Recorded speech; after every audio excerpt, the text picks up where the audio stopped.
She is a farmer, an entrepreneur, a woman of substance, beauty, and a mission. Our Pag-asa ng Dabaw 2025, Katriana Batu.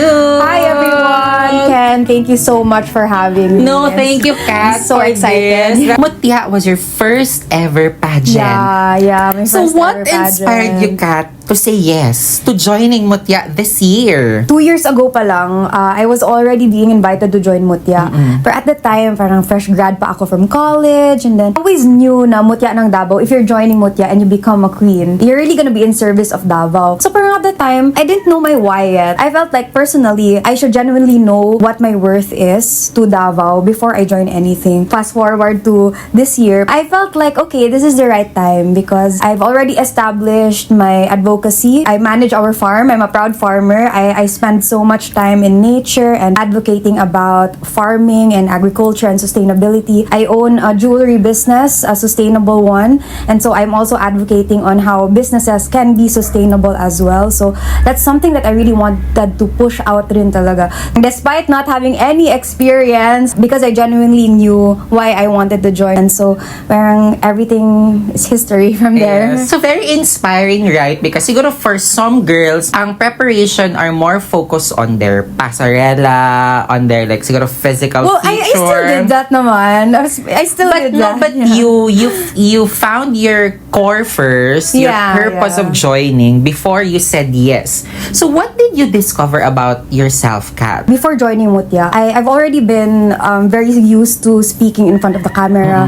I've been invited to talks where I speak in front of a big crowd. And then at the time when I decided na to start training, I thought parang for me pagdating ng Q&A, smooth sailing na lang yun. Yeah. And then I got humbled down, to be honest, and I discovered na parang I had to study that part rin talaga kasi when I started training for Q&A, parang if you were to ask me a question right now, then Q&A, di ba, parang 30 seconds lang Yeah. siya.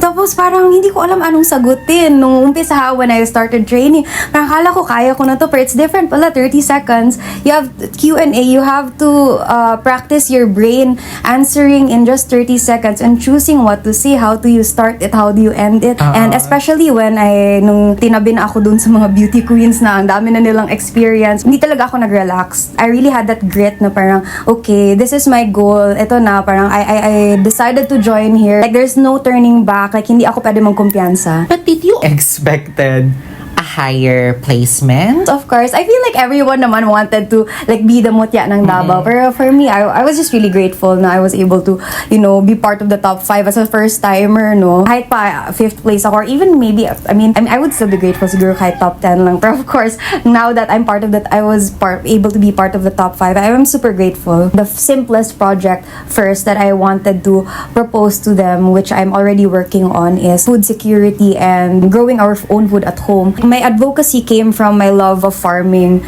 which is, I feel like not everyone man good can do, because for example, like farming, kailangan mo talaga ng plot of land, Yes. ganon. Pero it's really possible to do indoor farming, man good, and just at home. Like, I have different kinds of pots, container gardening. It's called container gardening. So I grow pandan, I grow basil, I grow coriander, I even grow like chives, lemongrass, I even have citronella. So it's even like in a small area lang sa house namin, it's inside. Tapos may sunlight lang konti. So that's something that I really want to promote. I'm trying to work with people I know, people who are also very into farming and urban gardening, and I want to make a workshop out of that and parang offer it to barangays or like people who are interested to do container gardening and grow their own food at home, because I feel like it's the most simple answer to food security. Oh my gosh, guys. She's really our Pag-asa. Our Pag-asa ng Dabaw. Believe it or not, guys, Kat is also a farmer. So now, Kat, how did you become a farmer? kahit ako, no, sometimes parang I can't believe, like, what am I doing? Kasi at the same time, when I go to the farm, and then I talk to our suppliers, or our buyers, or our workers, sometimes when I meet them for the first time, tingala din talaga sila.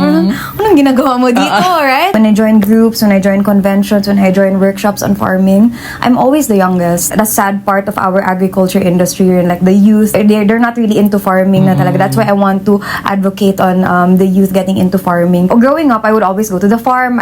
And then at the back of my mind, when I was in college, I was really thinking of doing something na sa farm. Pero ako man good, since bata pa ako, negosyante talaga ako. By chance, when I was in my last year of college, I'm an industrial engineer. Okay. I studied industrial engineering in college, and then my mom's friend, who is the CEO of Bamboo Bootcamp, invited my mom actually to be a participant. So Bamboo Bootcamp is a workshop. It's an 11-day long intensive workshop wherein they get you through the whole life cycle of bamboo. So ako yung dineploy niya to that 11-day long workshop. Nagpaalam ako sa professors ko na I'm gonna be in this boot camp, and then at the timing, it was my thesis proposal. So they said na parang, okay, since you're gonna be gone for 11 days, you propose something about bamboo for your thesis. Okay. So that's what I did, no? I really immersed myself there, and I was the youngest. I was like 21. So, panindigan siya ng mga 11 days. Yeah, 11 days talaga. So, bigla lang nag-shift ng 180 yung mindset ko. And then, bigla lang parang I wanted to go to the farm. I wanted to see how it looks like kasi napabayaan kasi ang farm namin. Okay. When my grandparents died, ako na lang mag-manage nito. So I had to learn, like in Dabaw Oriental, our farm is a coconut farm. So we were doing copra, and I had to learn the process. I had to learn of ways on how to shift from conventional ways of farming to more sustainable ways. How to sustain the farm. So yun na, I introduced livestock ngayon. Kadami naming livestock. Before wala eh. We have carnero, we have goats, we have turkeys, ganyan. And parang yung fencing ng livestock namin is electric fencing, which is like an innovation that I introduced sa farm. So parang also for me, important din talaga yung fulfilling din talaga ang work if, of course, you're not just healing the land, but you're also helping the people. Yes, exactly. I think honoring your grandparents also, the way they do the farming before, during their time. So, Dabaw! Really? Farmer si Kat, guys. Inspiring more youth to go into farming. Yes. Ang kadalasan man good na ginaisip ng mga farmers are poor, right? Na pang mahirap ang farmer. Pero that's the sad thing kasi about farming talaga in the Philippines. For me, one of the big steps that, or like maybe little steps that we can do is to involve the youth more into farming and promote it as a better profession. She's a beauty queen with a mission. She's a farmer. She's also an entrepreneur. Grabe, ang daming ganap ni Kat sa kanyang buhay. So, we are here actually sa Pristine Paradigm, sa iyakang business. Isa sa mga gikabisihan ni Kat now. Pristine Paradigm is a jewelry business, or a sustainable jewelry business. So, aligned pa rin talaga sa aking advocacy. We specialize on lab-grown gemstones. Okay. So, what I mean by that is, for example, these are lab-grown diamonds. So, when you compare a lab diamond to a natural diamond, they're exactly the same thing.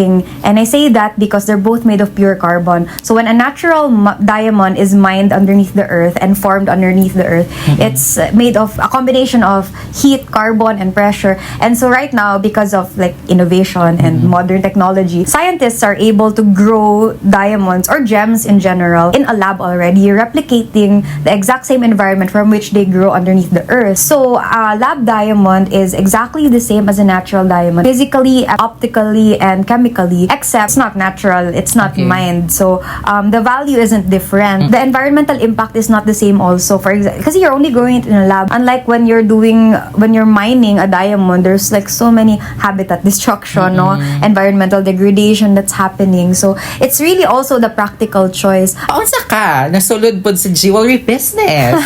So my story about my grandparents again, no, but this time sa father's side. So my grandmother, she really loves jewelry. Okay. She has a really nice jewelry collection, and I would remember ako along with my girl cousins as well nung bata pa kami. We would always admire her rings, admire her jewelry. I would remember asking her like at random times na parang, can I see your jewelry collection? I just wanna look at it. Ganun. So I really had like a fascination and love for jewelry at the time. And then siya pa ang nag-introduce ng lab-grown gemstone sa akin. I was like, lab-grown? And so parang may lab-grown na pala. So I did my research, and then ako, negosyante ba talaga ako kung ano-ano lang ang ginapang benta ko.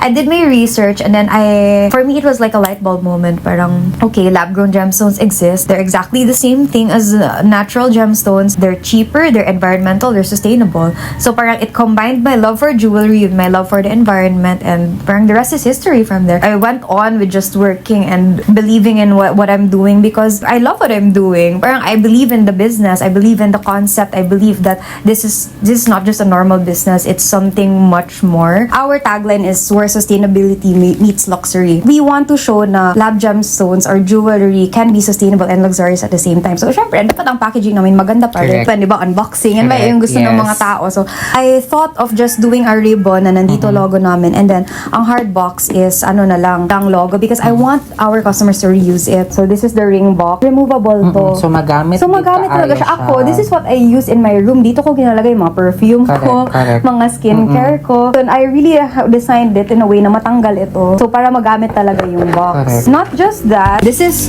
what our mailer looks like. It says here, thoughtfully packaged in compostable mailer. So, it's made out of corn. So, this is not plastic. This is a corn mailer. Yeah. Actually, thick siya ha. Durable siya ha. We've tested this a lot and we've been using this for a long time and we have no complaints naman so far. So, it's compostable. You can even just throw it lang sa backyard ninyo or something. Nothing's gonna happen to the soil. It's not plastic. Why we should shift to that kind of lifestyle? Kasi I mean, listening to you, dali lang kaayo sa buhaton, dali lang kayo sa paminawon, but for sure for others or for many, lisod kayo siya. I feel like hindi naman good siya part ng daily habits ng a lot of people, which is sad, no? That's why I've always, if you follow me, I always post about it, yung every month na naga-donate kami ng plastic. Kasi honestly, madali lang man siya gawin. You really just not have to segregate it. Huwag mo itapon. I-collect mo lang yung mga plastic and carton waste mo. And then every month, or like, even do it every day, ikaw bahala, ihatid mo lang sa sa drop-off ng mga recycling companies. Kasi madami naman sila out there. Just like farming, it's really just something na you have to start. One greatest lesson that you learned in life that you want to share to everyone. In any goal that you have, any dream, anything that you want to do in life, you have to look for a genuine desire to solve a problem that you really believe in. And from there, everything will really be smooth sailing. I mean, it's not gonna be smooth actually. There's gonna be so many ups and downs, highs and lows, especially when you're handling a project, if you're starting a business.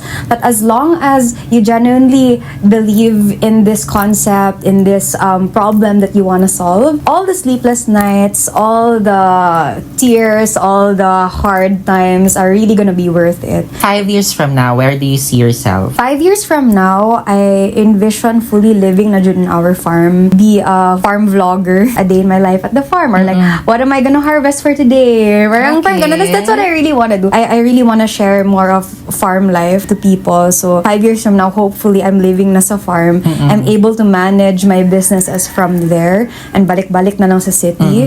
And then I'm able to inspire people to live the farm bukid life. Yes, because you're a rich farmer then. Yeah. So people, especially the youth, will be encouraged. Let's go farming. And I want to teach farmers talaga on how to market. So, hopefully, kaya ko rin siya gawin on my own na. Doing value adding sa farm products namin, selling it on TikTok Shop or Shopee. And then, hopefully, I can teach farmers to do the same. Yes, introducing technology to them also. No? Grabe! Oh my gosh, I didn't expect that. And with that, you deserve a very beautiful flower. Thank you! So very nice. Beautiful. Gamitin ko na ito pang content sa Reels.